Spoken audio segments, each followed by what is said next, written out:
आप सबको मेरा नमस्कार। एक अत्यंत महत्वपूर्ण मुद्दे पर आपके सामने हूं और पिछले 48 घंटे से एक दुष्प्रचार किया जा रहा था। मेरा अपना मानना है, डर सबको लगता है, गला सबका सूखता है। पिछले 48 घंटे से भारतीय जनता पार्टी कुछ तथाकथित इंस्टाग्राम इन्फ्लुएंसर्स के पीछे छिपकर कांग्रेस के खिलाफ एक दुष्प्रचार कर रही थी। ये मुझे ऐसा लगता है बेवकूफ़ी की हरकत कर रही थी, घटिया बातें कर रही थी और कहा जा रहा था कि कांग्रेस ने कुछ इंस्टाग्राम इन्फ्लुएंसर्स को एआई समिट के खिलाफ वीडियो बनाने के लिए पैसा दिया है। मैसेजेस दिखाए जा रहे थे, इसमें ना किसी का नंबर दिख रहा था ना किसी का नाम दिख रहा था, वो दोनों चीजें कटी हुई थी और कहा जा रहा था कि कांग्रेस ऐसा कर रही है। सर्वप्रथम तो कांग्रेस ऐसा क्यों करेगी? कांग्रेस इस तरह का फर्जीवाड़ा नहीं करती, इस तरह का फर्जीवाड़ा बीजेपी करती है। पहली बात, ये कोरा झूठ है। इंस्टाग्राम इन्फ्लुएंसर्स से दुष्प्रचार कराया जा रहा था और उसके बाद जब भारतीय युवा कांग्रेस ने कानूनी कार्रवाई करना शुरू किया और शिकंजा कसना शुरू किया तो ये ज्यादातर इंस्टाग्राम इन्फ्लुएंसर्स बिलबिला गए और अपने वीडियो डिलीट कर करके भागने लगे। अभी तक ज्यादातर वीडियो डिलीट हो चुके हैं। मेरे पास एक पूरी फहरिस्त है यहाँ पर, किसने वीडियो किया था, किसने डिलीट किया। मैं उसके बारे में नहीं जाना चाहती हूँ, मैं क्यों उनको फेमस करूँ, लेकिन ये सच है कि ये दुष्प्रचार जो था ये कराया जा रहा था और वो अब डिलीट करके भागने लगे। एक जमाना था जब इस तरह की चंडू खाने की खबरें बीजेपी चलवाने की कोशिश करती थी और वो खबरें चल जाती थी। अब वो दिन लद चुके हैं। सोशल मीडिया पर हम अग्रेसिव हैं, सोशल मीडिया पर हम हर चीज का, फेक न्यूज का पर्दाफाश करते हैं और ये पर्दाफाश भी हो गया क्योंकि उनमें से ज्यादातर अकाउंट्स वो अकाउंट्स थे जो प्रो बीजेपी नरेंद्र मोदी का गुणगान करते हैं, उनका चरण वंदन करते हैं।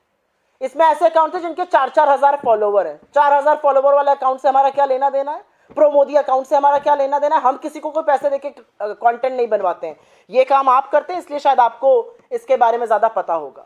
इस तरह की स्क्रिप्ट बीजेपी फेक न्यूज की लगातार लिखती जाती है, लेकिन अब उनका बार बार पर्दाफाश होता है, लेकिन बेशरम है और शर्म इनको आती नहीं है। मैं आशा करती हूं आपके माध्यम से कि जिस मीडिया ने कल तथाकथित रील बनने पर बड़े डिबेट और शो किए, वो आज रील डिलीट होने पर भी शो करेंगे। क्यों ये इंस्टाग्राम इन्फ्लुएंसर्स आज वीडियो डिलीट कर रहे हैं? किसने इनसे ये वीडियो बनवाए? क्यों इन्होंने सार्वजनिक नहीं किया कि इनके पास किसके नाम से, किस नंबर से मैसेज आया? क्योंकि ऐसा कोई मैसेज कांग्रेस से नहीं आया। मैं आपको मैसेज भेजूं, उसमें आप मेरा नाम काट के किसी और के नाम से चलाने लगी है। ये क्या फर्जीवाड़ा है भाई? और एआई समिट का पर्दाफाश हम क्यों करेंगे? एआई पर्दाफाश तो वहां के लोग कर रहे थे। प्रधानमंत्री जैसे ही आए, एआई में जिन लोगों ने अपना पैसा दे के कियोस्क खरीदा था उनको बाहर निकाल दिया गया। एआई समिट में चीनी रोबोट आया हुआ था, उसका गुणगान पहले डीडी न्यूज करता रहा, उसके बाद मंत्री महोदय करते रहे। एआई समिट में टेकवेयर चोरी हो गया। एआई समिट में इतना इंटरनेट ही नहीं था कि स्टेबल डेमोन्स्ट्रेशन हो सके। एआई समिट में मोदी जी ने कितनी फजीहत कराई, सबका हाथ उठवा दिया। सैम ऑल्टमैन कह रहा मैं बड़ा कंफ्यूज था, यहाँ पे हो क्या रहा था। यह असलियत है। एआई समिट का प्रभाव तब होता है जब आप भारत का डेटा बचाते। आपने भारत का डेटा, हिंदुस्तान का डेटा अमेरिका के सामने आत्मसमर्पण करके, नतमस्तक करके उनको सौंप दिया है और अब इस तरह की फिजूल की हरकतें और बातें कर रहे हैं। असलियत यह है कि चीनी रोबोट पर कोई विवेचना नहीं हो रही है, कैसे वो वहां पहुंच गया। और आईवाईसी के खिलाफ जिस तरह की बर्बरता की जा रही है, जबकि शांतिपूर्ण प्रदर्शन था जो हमारा संवैधानिक हक है, हमने कोई वायलेंस नहीं किया। हमने मोदी जी के जो कॉम्प्रोमाइज्ड होने की बात उठाई, हमने कैसे उन्होंने आत्मसमर्पण करके, नतमस्तक करके डील करी हिंदुस्तान के किसानों के खिलाफ, हिंदुस्तान का डेटा का समर्पण करके, एनर्जी सिक्योरिटी का समर्पण करके, कैसे हमने $500 बिलियन का सामान लाना कबूल लिया, कैसे हमने अमेरिका के टैरिफ को शून्य बनाना कबूल लिया, इस पर सवाल उठाया। प्रधानमंत्री मोदी एक कॉम्प्रोमाइज प्रधानमंत्री हैं, लेकिन विनाशकाले विपरीत बुद्धि। प्रधानमंत्री इज कॉम्प्रोमाइज, ये बात नेता विपक्ष राहुल गांधी ने सदन में कही, सड़कों पर कही जा रही है। हार्ड फैक्ट्स और डेटा के साथ ये बात कही। बीजेपी का काउंटर कॉम्प्रोमाइज कैंपेन है। कम्युनिकेशन में जब आपके ऊपर कोई बात चिपक जाती है तो आप उसको दोहराते नहीं है। इनकी मति मर गई है। लेकिन मुझे खुशी है इस बात की कि डर के मारे ही सही, ये जो इंस्टाग्राम इन्फ्लुएंसर्स कानूनी कार्रवाई के डर से आज अपने रील डिलीट कर रहे हैं, इस पर भी मीडिया चर्चा करेगा और पता करेगा ये वीडियो इनसे किसने बनवाए, कितना पैसा लेके इन्होंने ये वीडियो बनवाए, अब क्यों डिलीट किए गए, क्यों इन्होंने नंबर नहीं दिखाए, नाम नहीं दिखाए जो तथाकथित कांग्रेस ने भेजे थे। क्योंकि कांग्रेस ने ऐसा कुछ नहीं भेजा था। वो मैसेजेस भी बीजेपी की आईटी सेल से आए थे, बीजेपी के नेताओं से आए थे। मेरे फोन में, अगर मेरा फोन उठा दीजिए यहां पर, मेरे फोन में तमाम ऐसे मैसेजेस आ चुके हैं जो सॉरी कह रहे हैं, जो खेद व्यक्त कर रहे हैं। मैं सार्वजनिक करके उन लोगों को फेमस नहीं करूंगी, लेकिन तमाम ऐसे लोग हैं जो मुझसे सॉरी कहकर वीडियो डिलीट कर रहे हैं। क्यों ऐसा हो रहा है, इसका सवाल का जवाब इस देश के सामने रखना चाहिए, देना चाहिए। आप आईवाईसी के खिलाफ जो कार्रवाई करिए, असली बात यह है कि आईवाईसी के खिलाफ आप जितनी बर्बरता कर रहे हैं, आप उतनी अपनी मिट्टी पलीद कर रहे हैं। आप दिखा रहे हैं कि कितना सत्ता का और संसाधनों का दुरुपयोग आप कर रहे हैं। I will very briefly make a statement in English on this. For the last 48 hours, there has been a witch hunt that's been going on.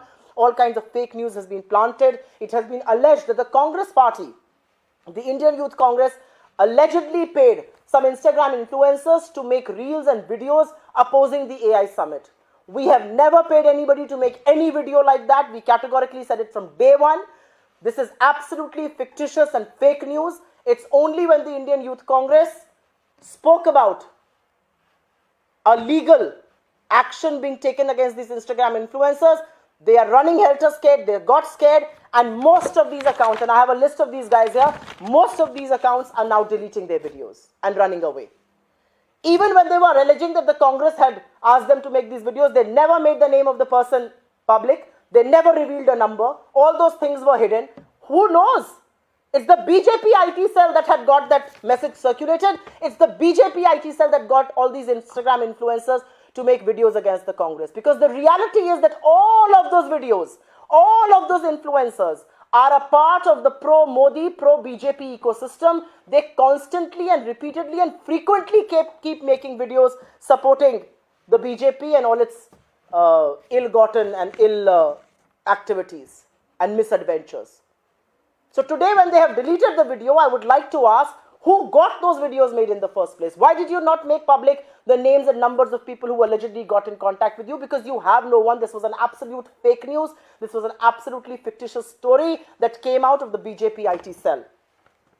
I very categorically want to say here that there was a time when you could get away with all this. Times have changed. The tide has turned. People in this country now know exactly what is happening. People in this country know that at the AI summit, there was absolute mismanagement. When the Prime Minister came for his photo op, people who had bought kiosks were shunted out. Techware was stolen. There was no stable internet. We got a Chinese robot at our innovation summit. What can be more shameful than that? And no, absolutely no inquiry has happened. How did the Chinese robot, how did a Korean ball, all of that make way into our own summit? And we did not say it. The entrepreneurs, the tech entrepreneurs had made all of those things public. I certainly hope that India's mainstream media that did various debates on these alleged reels being made will also debate this evening. Why have those reels got deleted? Who got them made? Who got them deleted? Where did they receive the orders to make those anti-Congress videos from? Who gave the orders from the BJP IT cell? That's all I would want to say. This is a suo moto. If you have any questions, अगर आपके इसके बारे में कोई सवाल हो तो मैं जवाब दे सकती हूँ.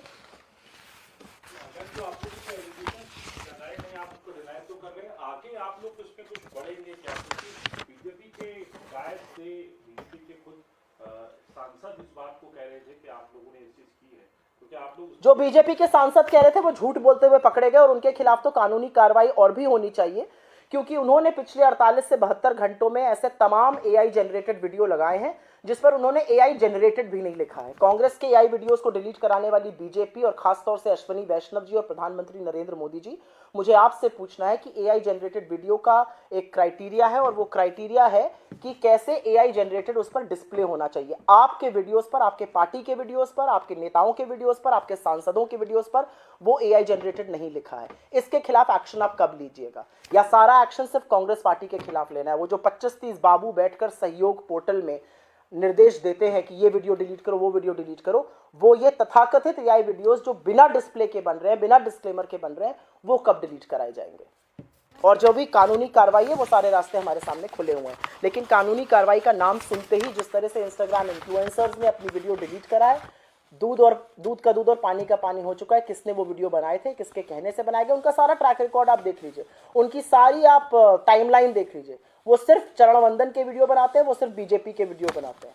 ये कौन सी मूर्खता थी कि उन लोगों को आगे कर इस तरह का दुष्प्रचार किया जा रहा था? जी, no, only this. Thank you, बहुत बहुत धन्यवाद आपका, शुक्रिया.